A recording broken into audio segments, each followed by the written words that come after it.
about. I'm going to show you classical divergences, which most people are already familiar with, those positive and negative divergences. It's the reverse divergences that can tell you some very interesting information. And we use them generally with volume and breadth is where I look for reverse divergences, not so much with momentum indicators, but I'll explain as we move along here. Okay, so what I want to do is I'm going to give you kind of a refresher on using rising bottoms and declining tops. It's definitely a beginning refresher, but we need to go over that. We have the classical divergences and confirmations that I'm going to go over briefly because I do want to spend more time on discussing the reverse divergences. And I'll give you some examples and how you would analyze kind of in words and in visualization what these divergences are telling you. And once you can get to that level, it really isn't that difficult to look and identify these divergences and what they mean. So you just have to think about them logically. What is the chart actually telling you with these divergences? And I'm going to, again, I'll go over that as well. So let's just start with our refresher for beginners. Remember, we usually use rising bottoms and declining tops. When you're measuring support and resistance or a rising trend or a declining trend, you only use declining, I got this completely backwards on the slide, you use declining tops and rising bottoms. Boy, that's a test right there for you guys. So what I want to explain is that, when we're looking at rising trends, we always use the rising bottoms, because if you're looking at declining bottoms, it's really just not telling you that much. You could end up setting even lower lows and lower lows. It's not giving you the actual trend. What you're looking for are declining tops, because how would you break from a declining trend? Well, you break to the upside, correct? So that's why we use declining tops and not rising tops. The reason we used rising bottoms is because if we wanted to break a downtrend, what do we have to do? Or break an uptrend? Well, we'd have to break down. And so that's why you need the rising bottoms to define your rising trend. And again, if you're looking at declining bottoms, you're not getting much information here, because it's not going to tell you when that declining trend is broken to the upside, because of course you can come up here and start setting some higher lows, but you're still in a declining trend. So declining tops and rising bottoms, those are your valid ways to look at trends. And the reason I start with that is because when I look at my traditional divergences, those positive and negative divergences, you start with the indicator. And that's where you start with your rising bottoms and declining tops. So with a traditional divergence, you start with the indicator and you look at whether the indicator is showing you rising bottoms or declining tops. And then what you do is, once you find those on your indicator, then you go up and look at price and draw in the corresponding slope of those bottoms and tops. Doesn't mean that they have to be rising, declining. We're starting with the indicator. So price bottoms and tops, we're just looking at the corresponding. We're not going to pay attention right away to what it's doing, because now we compare the slope between the indicator's rising bottoms and the bottoms on price. If they have the same slope, if we're looking at rising bottoms on your indicator and rising bottoms on your price, that means you're getting a confirmation of that uptrend. If they have a different slope, now you're diverging, right? You're not going with the flow there. Your price tops are starting to, or your price bottoms are starting to go lower, but your indicator bottoms are rising. And so that's divergence. And let's look at it visually. It's a little easier to understand. So remember, we start with the indicator by looking at rising bottoms or declining tops. So we have a higher low, rising bottoms, and then the corresponding price, you go up and look at those bottoms and they are declining. So this is considered a bullish divergence. You want to see momentum shifting to the upside and price is starting to move lower. And that tells you that momentum is building up. and it's time for it to start making that move to the upside. So here is a bullish divergence, just like I was explaining. So we have rising bottoms on momentum, but what's happening to the bottoms on price? They're declining. So despite declining prices, momentum is starting to build out of an oversold condition. And that tells me that's positive or a bullish divergence.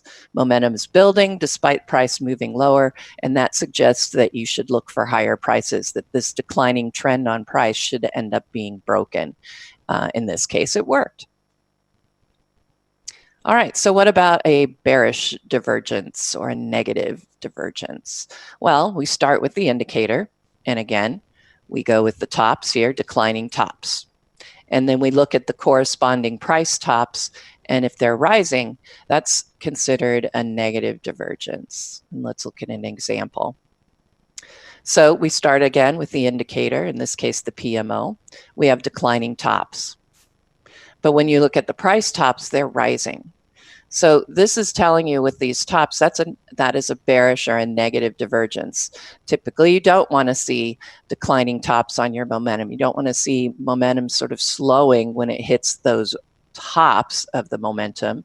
You want to see them rising with price. You want to get that confirmation of the price trend. Right here, you're not getting the confirmation of the price trend, and it's suggesting you might want to look a little more closely.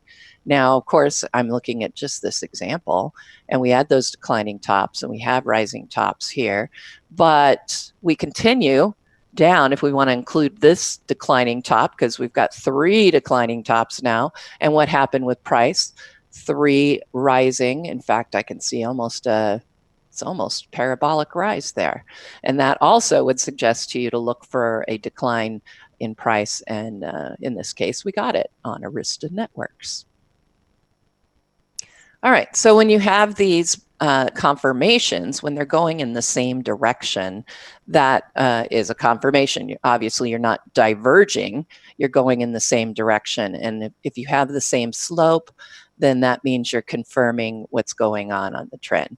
Now, let's face it, confirmation is certainly not as exciting as divergences. It's pretty easy to confirm trends with indicators. Really what we want to see more than anything are those divergences. But if in the process of looking for those divergences, we miss out and we just can see the confirmations, well, that's not a bad thing either.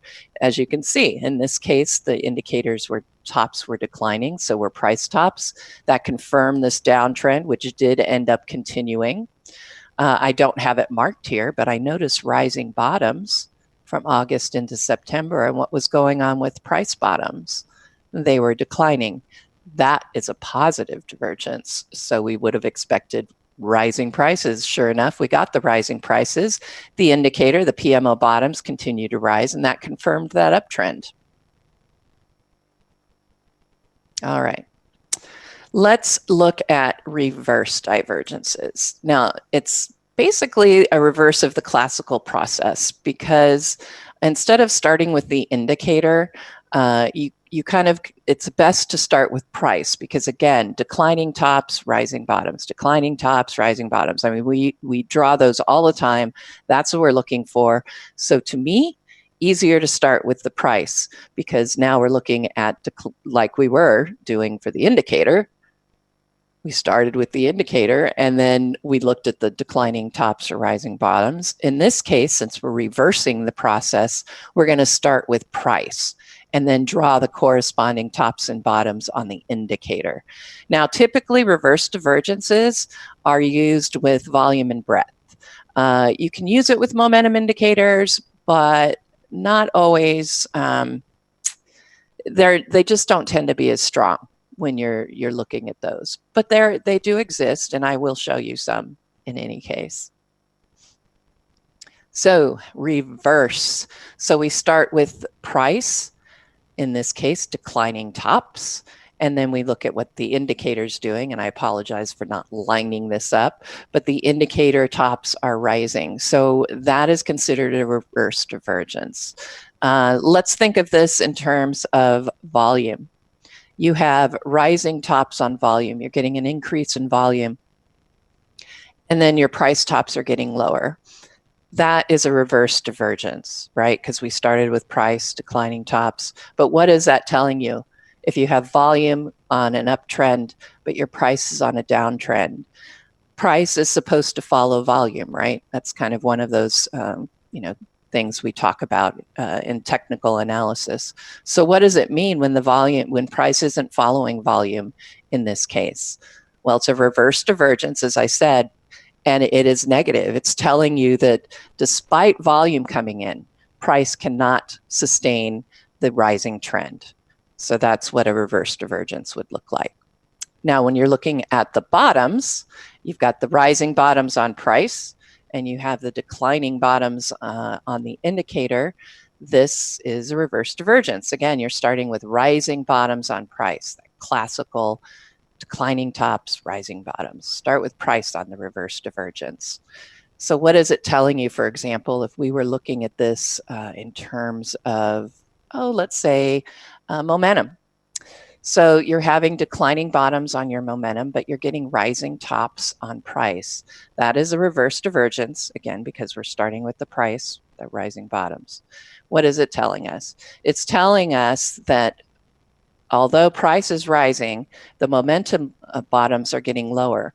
This is actually considered a good thing in that a lot of times when you see the momentum tapering off on the bottoms, price bottoms, you're getting, it's like a way that you're able to work out those conditions where the momentum is too high or you need oversold conditions. Basically, you're seeing that momentum shifting lower on the bottoms, but the price are rising, and that's telling you that you're really, despite this, despite the divergence, you're still getting that rise in price, and that's a good thing because now you're setting yourself up into further oversold territory. And again, we're looking at bottoms. All right, so analysis, as I was discussing. So if you have higher tops on your volume indicators, it's telling you that volume is not able to push price higher. So it's negative. It's a reverse divergence, but it is negative in the analysis. If you have higher tops on breadth, despite rising issues and the advanced decline rising, price is not affected the way it should be. It's unaffected, and that is considered negative. All right, I think this was exactly what I just showed you. All right, so let's look at a couple of, I would call, positive and negative divergences. All right, so here's a chart of AMD looking at the PMO. So we're looking at momentum. So you can see we have the declining bottoms on the PMO, but at the same time, we have rising bottoms on price. So basically, you have these overbought conditions, and they're able to be worked out despite a rise in the trend. And that's positive, right? You want to get back into that oversold territory. And if you're able to continue moving higher and work out those overbought conditions and get your momentum indicator lower on those bottoms, that's a positive thing. And then here we have a reverse divergence that's negative. So you have declining tops on price, you're having the rising tops on momentum, you should be seeing price moving up here. When we're looking at tops, we should see it getting out of a declining trend. We have momentum picking up here, but we're not able to get price out of a declining trend. So that would be considered negative. All right, here is another one. Now we're looking at breadth. And again, I'm going to try and explain it just in terms of what you're looking at here so it can kind of put you in the right mindset. So again, we're going to start, excuse me, we're going to start with, now see there's two here, right? We have the advanced decline line, but we also have the advanced decline volume line. So let's look at this a little bit here. So back here, when we're looking at the bottoms from 2015 and 2016 for the SPY, okay, we're in mostly a, it's flat, obviously. Price is moving in a flat line. And we're getting confirmation from the advanced declines, right? As far as advanced and declining issues, we're staying even. That's confirming this so-called neutral trend, all right? Now, We're going to look at the same thing, but now we're looking at volume. And to me, you're seeing this decline in the volume, right, in the bottoms, but you're getting the price bottoms are staying about even, okay? Or let's look at this. So yes, so it's reversed because again, we're starting with the price bottoms. And if you want to say that they're kind of rising, in this case, I don't think they quite are, but if they are sort of rising here, if you're getting a price trend that's starting to break to the upside, you want to see confirmation from volume. And you're not getting a confirmation from the volume line. You're seeing lower bottoms, and that's not a good thing. So that in that case, that would be considered negative. And again, it's because we're talking about breadth and volume. You've got to think of it in those terms. So here we are in a declining price trend, right? We started with the declining tops. We're seeing rising tops on the advances and declines. We're seeing rising tops on volume. So what is that telling us? Well, it's telling us despite volume rising, despite advances and declines rising, you're seeing that decline in the price tops. You're not getting the push that you want to the upside out of this move, okay? So typically what you're looking at, right, is you're getting, your breadth is improving, your volume breadth is improving, but your price tops aren't improving. And typically, so number one, it's a reverse divergence, and typically this would be negative. Now, I mean, let's say here we're looking right now, and you can see that we did end up breaking out to a rising trend. So this didn't end up really amounting to much for us here, but that is the mindset. And of course, like I said, these don't always work out. So hopefully that makes sense. Like I said, think about what the chart is telling you, what's going on in that background. So if you have those lower bottoms on your indicators, you know, price is managing to resist this internal blowout. You know, you're starting to lose that, those volume or those momentum bottoms are moving lower, but price is resisting that and it's continuing higher. Now, lower bottoms on your volume and your breadth, but price is rising and the trend, so prices are rising despite that lower volume or breadth, and that's a positive reverse divergence. All right, so let's look at a couple right here. This is our ITBM and our ITVM. And what you can see again on this, in this case, is you have reverse divergences. We start here with price, we have rising bottoms, and then we look at our indicators and we're seeing declining bottoms on those. Reverse divergence. Okay, is this a positive thing or a negative thing?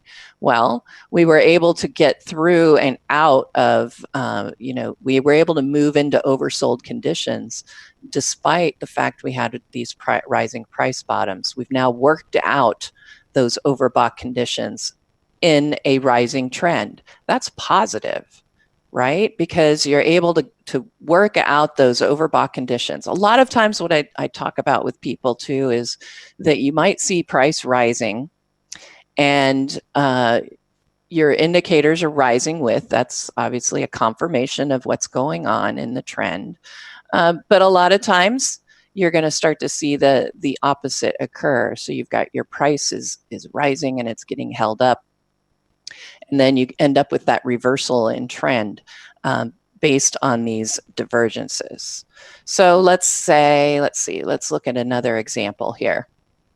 So here's another reverse divergence, and we're looking at the AD line for the New York Stock Exchange versus price. So here we had the flat price, and we had the advanced decline line is moving lower. So we were able to work out what I would consider overbought conditions as we moved lower on this advanced decline line, and we were able to hold the trend. So that is a reverse divergence. Now, when we look at the tops here, we've got these rising tops. And in fact, I would draw this a little bit lower. This should be rising bottoms because we're starting with the indicator here. And that would be coinciding with those rising tops or rising bottoms. You can also compare the tops here. I mean, let's face it, you've got a rising trend in price. Let's go back here. You have a rising trend in price and a rising advanced decline line. So that's confirming the trend right there. All right, let's look at one that is actually recent. I think, yep, I pulled this off today, this morning to look at, because there's slightly different divergences going on here. So we have to see what are they telling us. So in this case, we're looking at tops that are declining. Remember, we started with price, so we're looking at a reverse divergence. So price tops are moving lower. But what's happening with our AD line? Okay, so there's the AD line, and then there's the advanced decline volume line. So we're subtracting the volume, not just the number of issues. So declining tops on your indicator, that's a confirmation of the declining trend, right? Declining tops. If you're going in the same direction, you're confirming. When you diverge, that's when we start talking about what's going on here. So we have declining tops on price, but when you look at the volume line, you're getting a rising volume, right? So is this a positive thing or a negative thing? Well, you have price that's starting to move in a declining trend. Your volume is moving higher, but it's not, price is not following volume here. Price is not following volume, and that's a negative thing. So not only do you have the confirmation of the declining trend by the tops on the AD line, but you also end up with this reverse divergence, and that is also a negative thing. Volume is pushing higher, but price is unable to push higher. All right, so I'm already ready to do some takeaways here, and then we'll go ahead and I'll look at some of those charts just one or two more times just to make it more clear. In fact, we can probably pull up a couple of charts I'll look at. But as far as our takeaways, classical divergences, you start with the indicator. Okay, so you have declining tops on an indicator. You're going to end up, you look for rising tops on price.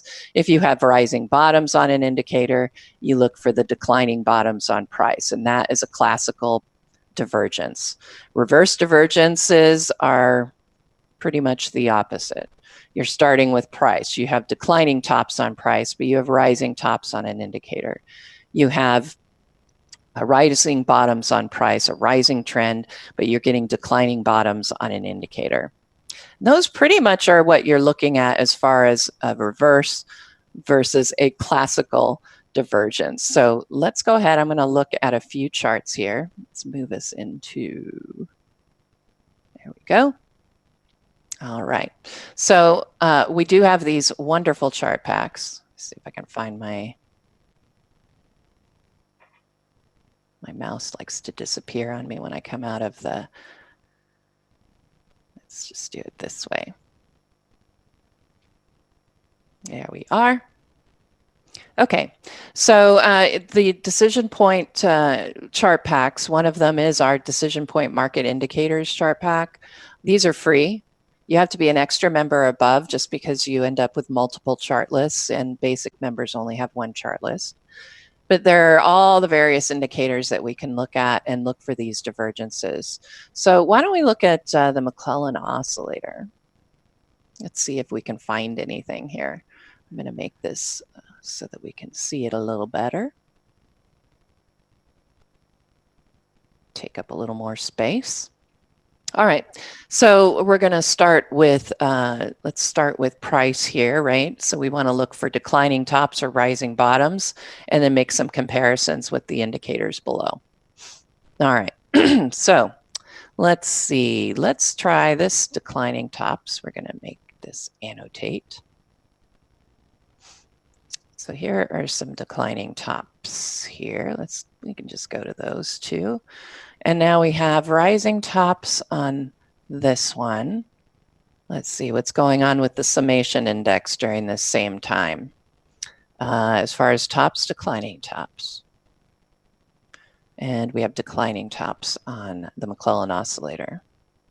All right, so indicators, classical, right? Declining tops is a classical setup here. So if we need to compare from the indicators these declining tops versus price, and they are confirming a downtrend. All right, so that is a confirmation. But if we look at this and we compare the actual oscillator to the price tops, we're seeing that the indicator tops are rising. And so what is that telling us? Is this a good thing or a bad thing? Excuse me. Well, if we've got these indicator tops moving higher, we would want to see the price tops also moving higher, but we're not seeing that on this indicator. So the McClellan oscillator is simply you subtract the 19-day EMA from the 39-day EMA. So we're looking at trends, we're looking at EMAs, prices. So again, with rising tops here on the McClellan volume oscillator, it's saying that we should be seeing a rise in the price tops, and we're not. And that's a negative thing. So we ended up with declining tops on the indicators in a classical bearish confirmation, but we were able to also confirm by looking at the fact we have rising tops on the McClellan volume oscillator. Volume is increasing here. We're getting a rise in those volume trends, but price is not confirming that. It's actually going the opposite way, and so that's bearish. So in both these cases, we got bearish information, but in a different way, through a reverse divergence and then through confirmations, where you had price declining along with the indicators. So that pretty much wraps it up for the reverse divergences workshop. Let's go ahead and pull up the poll, and I'd be curious what you think about reverse divergences, Tom, like if you've ever looked at any of those. I don't use it. Mm-hmm. I just haven't studied it enough to, really come to any conclusions as to how it would work in my trading. So I've not really gotten into it, but I do use regular divergences quite often. Sure. Well, like I said, reverse divergences, I feel like Carl and I are pretty much the only ones who talk about them. I mean, I even did a search on our StockCharts website, and when I clicked, when I put it in quotation marks for reverse divergence, and then did a search, the only thing that really came up was blog articles by Carl and I. So some people talk about them as hidden divergences, and I think the first time I did the workshop, I did call them hidden. So I think it's really cool, honestly, that really more than two-thirds of the audience at least have heard of them. So that's good. And a third of you actually look for them, just like you look for your positive and negative divergences. I don't use them regularly, but I do look for them, because confirmations are just not that interesting or helpful, in my opinion. When you have indicators going the same direction as the price trend, it's a confirmation of what's going on, but I suspect you can find a lot of information to confirm. What I want to find out are when things are not going in the same direction, and why is that? What is it telling me? And price following volume, that's just like I said, I think we've all talked about that and heard that. If your volume's rising, you should see prices rising, but if they're not, then that's a reverse divergence. That's telling you that there's a problem. You're getting volume rising, but your price tops aren't rising, and again, that's an attention flag. Mm-hmm. So yeah, I mean, everybody's got their own way of approaching the market, and certainly these divergences, reverse divergences. I mean, I've taught classes where I've shown divergences. Some people pick them up immediately. Others the exact same thing and just cannot grasp, what they're telling you and so forth. So I think it really does come down to the individual as to whether or not they, it's something that's meaningful. And I'm not talking about the reverse divergence. I'm talking about regular divergences. But yeah, I find that those divergences can be very significant for me in terms of managing risk. Yeah, and I mean, I really use them more often than not on indicator charts with like the McClellan, the 80 lines, that sort of thing. I think they're far more useful in that way, except for the OBV. Like I said, I think the OBV is a great tool for looking for those divergences. But with momentum, with the PMO, I don't reverse divergences. I'm more interested in those positive and negative ones. Right. I would agree.